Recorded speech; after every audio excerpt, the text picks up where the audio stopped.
So the album comes out in what? We're at 11 days at this point, a little under 2 weeks. Yeah, I think that's right. That's exciting. How long have you guys been working on it? A long time. A long time.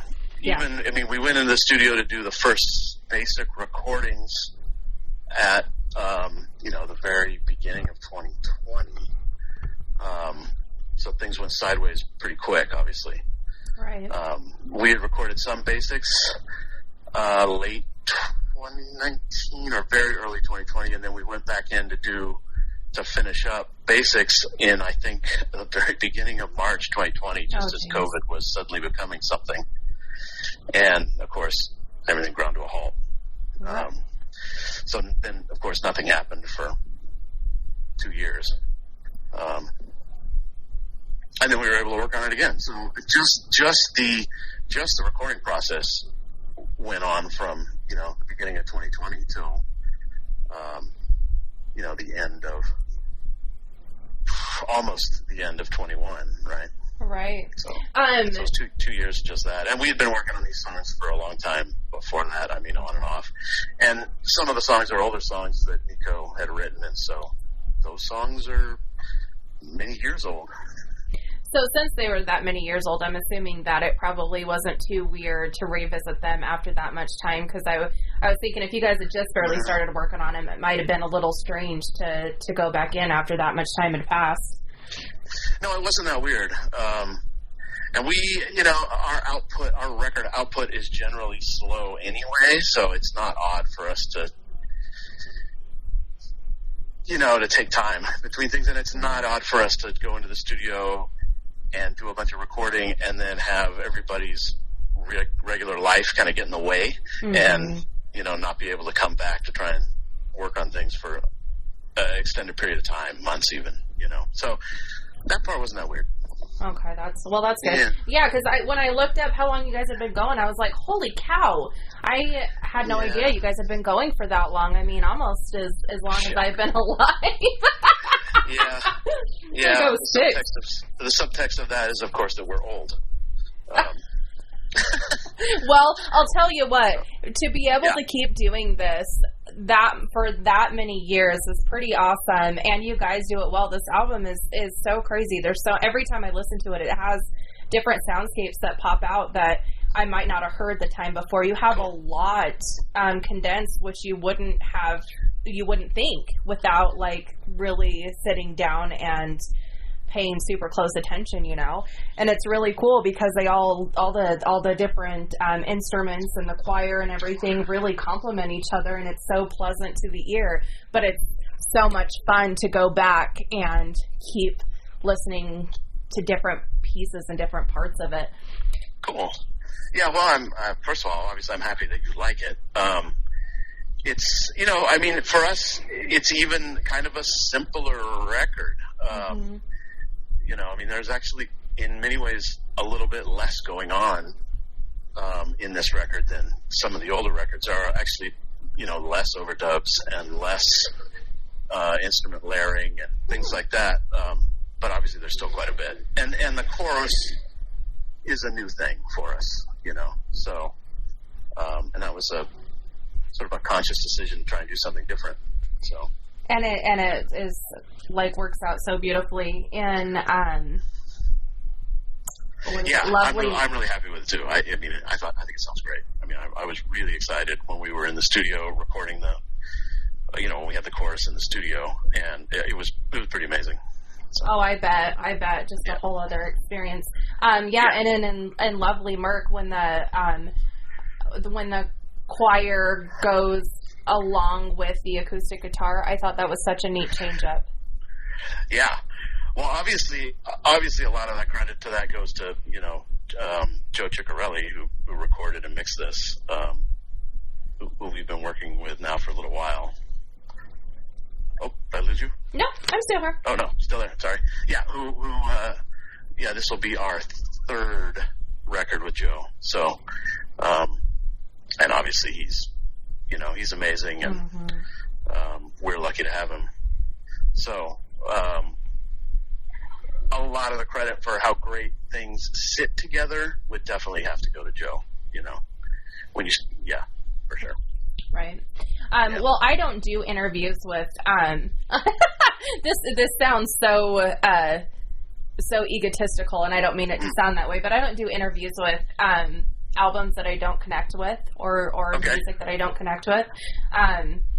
So when Monica sent this, the very first song, Dead Ahead, had I can put my finger on it, had a little bit of a Greenleaf sound to it, which I love Greenleaf. Your vocalist has that kind of very soulful, bluesy, voice. Yeah. And then, what's that? I say, yeah, I understand what you're saying, yeah. Yeah, and mixed with the kind of, what word would I even use for that song? For Dead Ahead. Yeah, it's a little bit, I was going to say heavier, but that's so not the right word.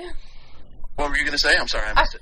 Heavier, but that's not the right word at all. Yeah. It's it's very, Dead Ahead is, for me, when we first started working on it,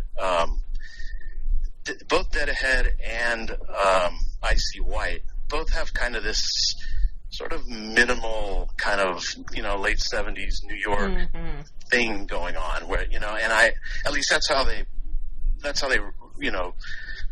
I reacted to them when we first started rehearsing them. And so that gives it kind of a sort of a very forward momentum, maybe is the right thing to say. It's a little bit cliche, but the guitar and the drums and everything certainly in Dead Ahead kind of keep pushing everything forward, which I think is what you're getting at. Yeah. The way Eugene's voice sort of, sort of works to layer itself within that forward motion, is satisfying. I like it. For sure. Yeah. For sure, and it's so interesting because when I had first heard that song, I had an already idea of what I thought the rest of it was going to listen to, and boy, I was so wrong. Which I love that. I love when bands are able to have every song kind of be its own story, even though it still fits together and works together. Every song, is so different, and I think that's it keeps it interesting. It keeps it from being boring. Sure, and Eugene, this record is unique vocally in that he wrote all the songs to be more, even though there's the theme. The Love's Holiday theme, which is kind of carried throughout. It's the songs are not telling a story like some of our other records. He wrote the lyrics as a story being told from beginning to end. Each song is a piece of a singular story, right? Love's Holiday was not written that way. And I don't want to speak for him too much, but I think this is the first Oxbow record that he's written lyrics not from start to finish to tell a narrative, but instead as each song, standing alone, like you're saying, Right. So it's good that you reacted to it that way. I guess that's what I'm trying to get at. So with not so new music, I guess, since you said you've been working on it for a long time, but yeah, sure. With live performances, when you've put out a new album or getting ready to put out a new album, is there a level of nervousness, uncertainty about how people are going to respond, about playing the new songs in a live setting? Yeah, 100%. Yeah, in fact, that's sort of our current topic of conversation all the time now, is how these songs are going to sit. Because we always play stuff from all our records live. So there's, so we're always mixing the new songs with the old songs. And so there's always the thought of, well, how are these going to fit together? And, and we don't, we don't play the same set ever twice. And we never know what the set's going to be until about 10 minutes before we go on. We sit down and write the set every night just before we go on. So you never know. That's so cool. Yeah, well, it's just a thing we started doing, and we've just always done it. And, it comes from sort of reacting to, the mood and the feel that night in whatever venue we're in, we sort of react to that mood. We react to the bands that maybe have played before us. And that's and just what we're feeling at that moment. And we just sort of decide, well, I think we should play this. I think we should play that. I mean, it sounds good, but it also can turn into a pretty stressful argument. Oh, for sure. But right now, I'm feeling this way, and the other person's feeling, because there's 4 of you, so that's right, 4 different moods, different feelings, from night to night. That's really neat, though. That's really neat for the people that get to see multiple shows on a tour to not, see the same show.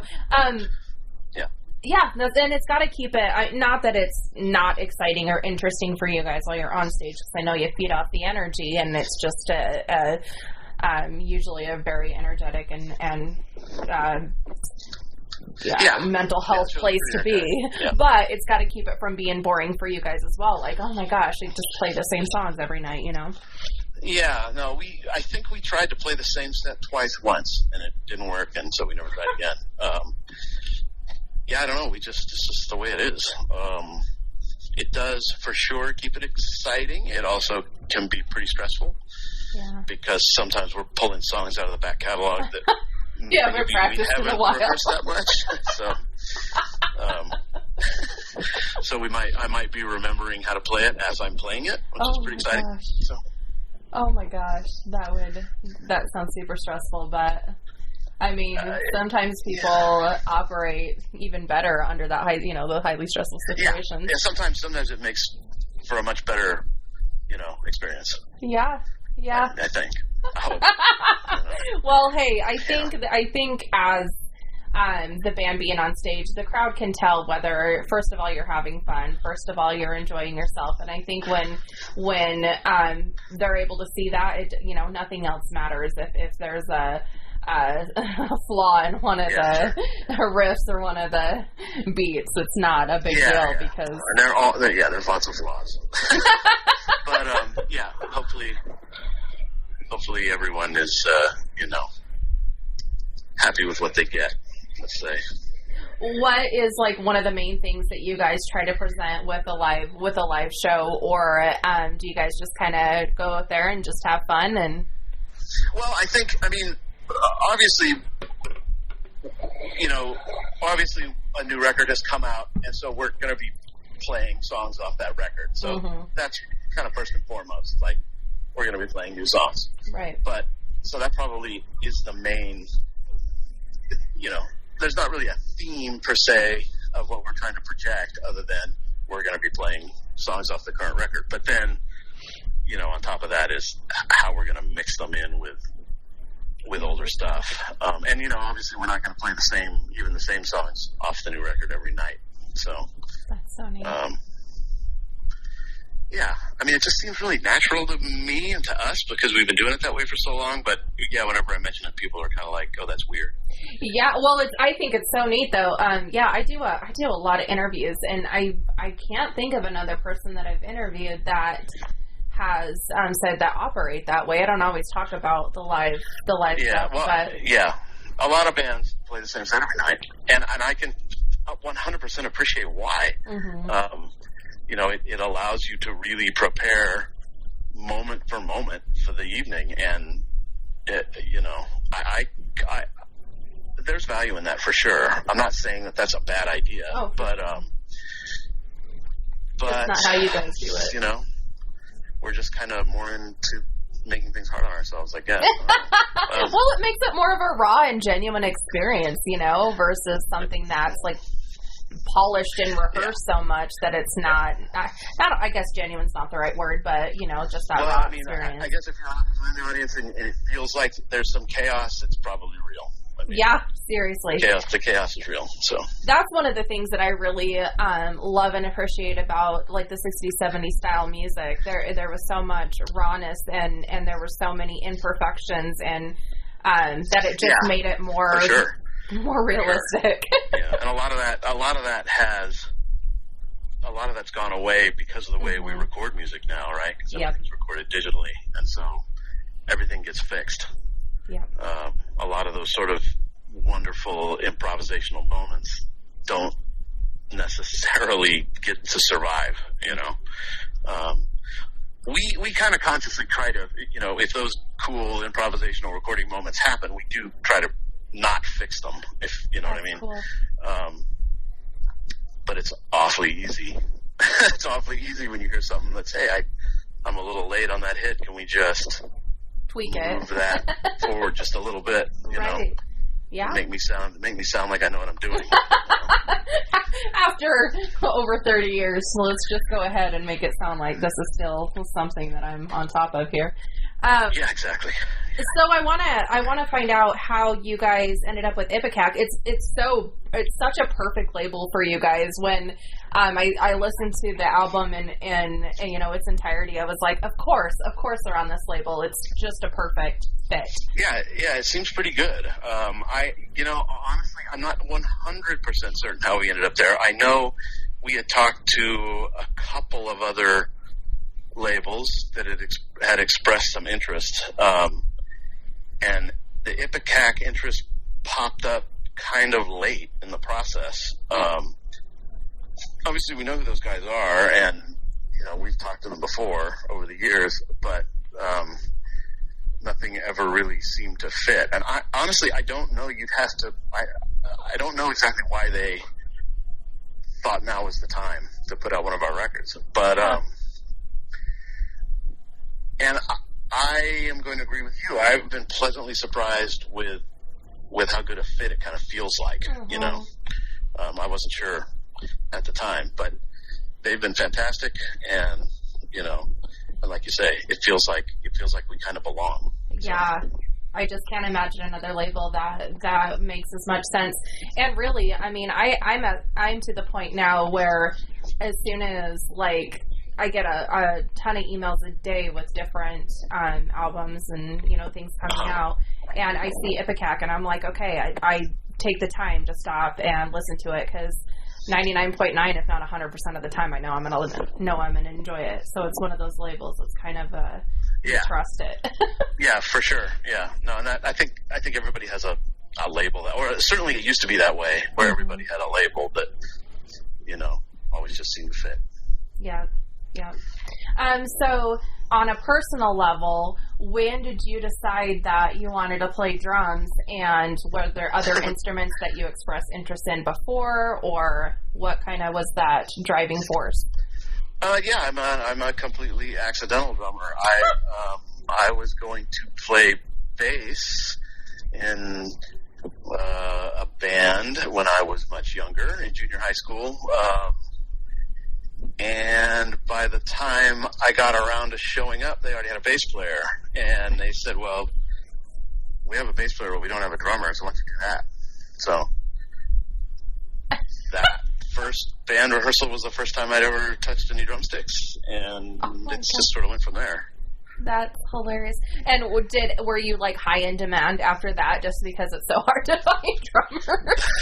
Well, not really, but I mean, I played, you know, obviously when I was younger, played in a lot of different bands, and some I liked and some I didn't, and you know, yeah, I don't know that I was in demand. It might not be the right word, but I certainly played around.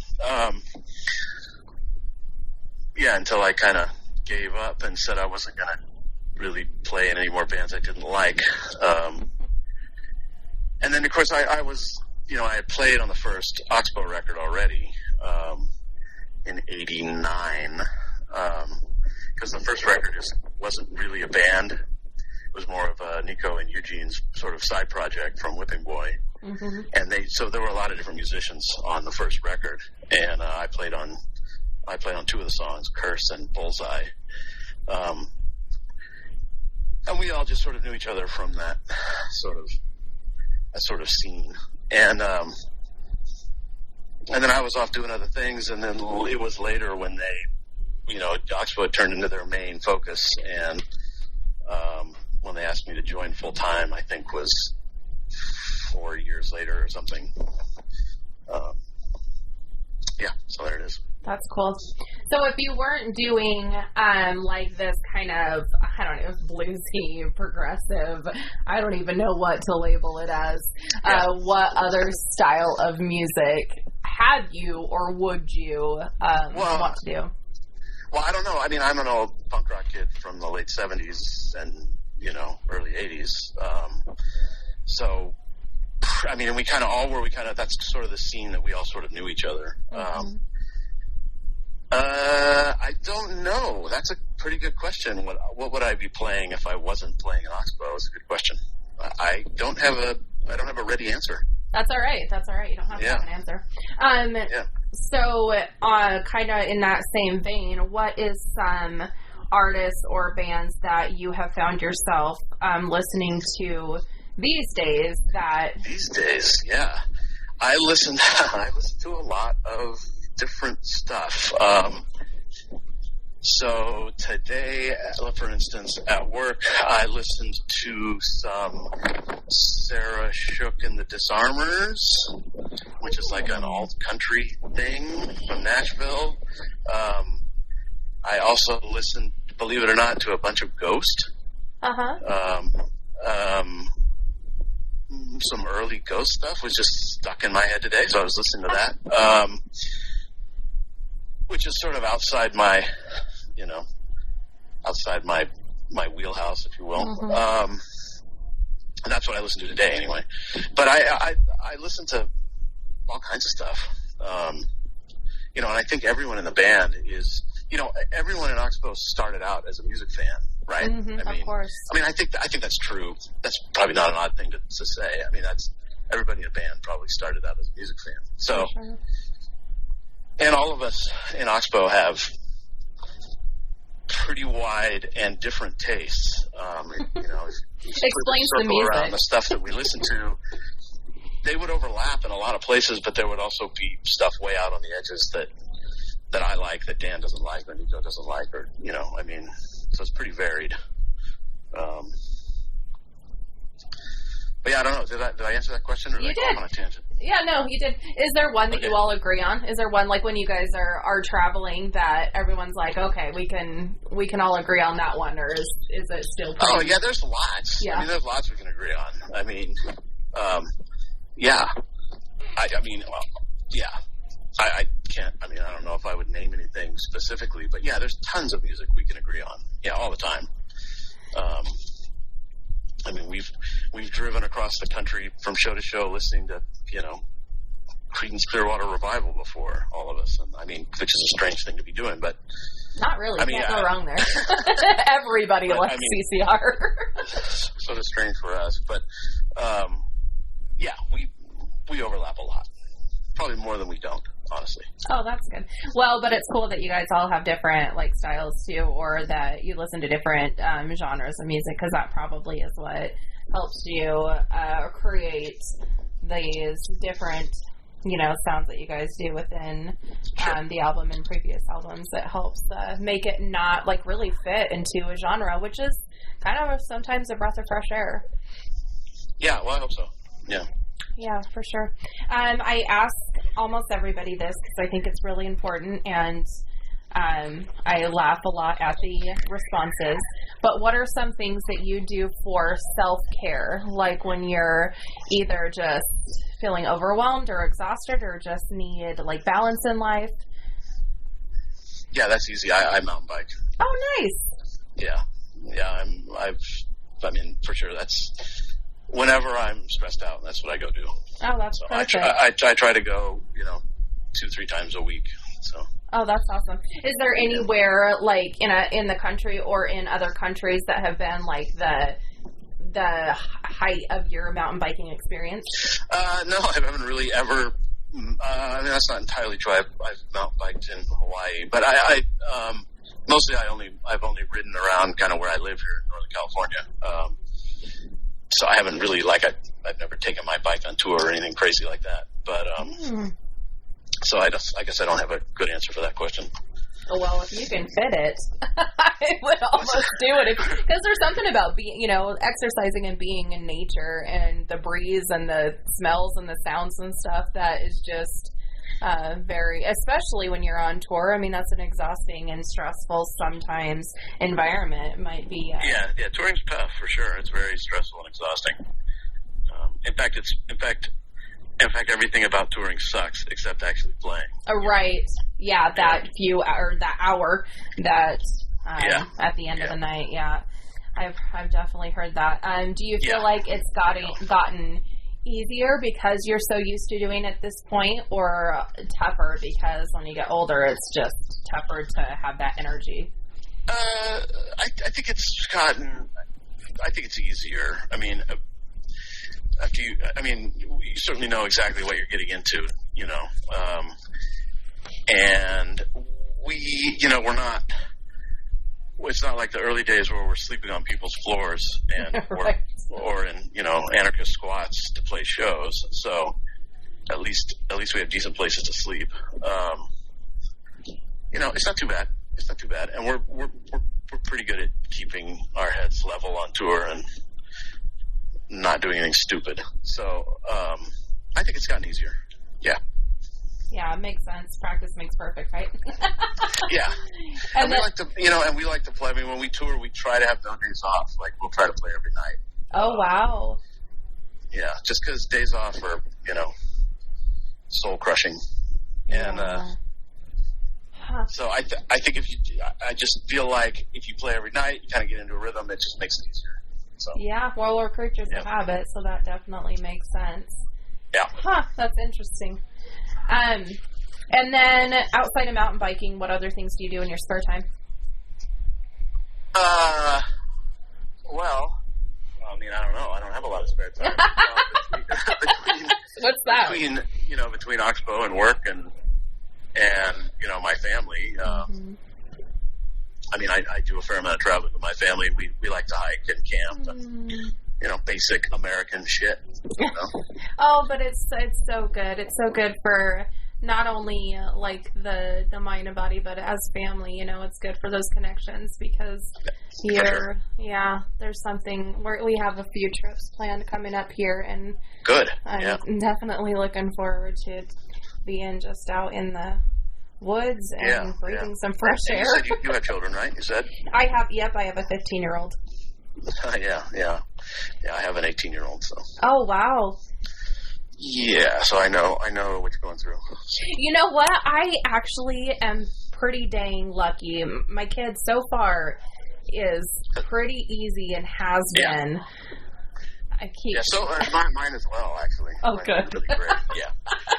Unfortunately, when my kid was 15, it was COVID. Oh, so, and it was really, really hard on kids that age. Oh my gosh, yes, yeah. Oh my gosh, yeah. Because that's like the social peak of life, That's right. That's right. And suddenly you're just locked in a room. It's oddly, looking back on it now, it's the one thing that the insane COVID deniers were actually right about was, locking all the kids up from school was really bad for them. Yeah. Oh my gosh, yeah, so much depression and anxiety. It was bad.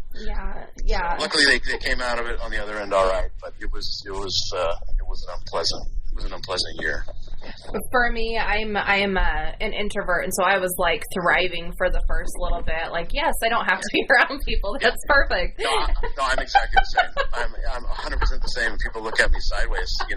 Like I said, if it wasn't for the threat of getting sick, it was the best year of my life. I didn't have to deal with anybody. I had an excuse to get out of everything.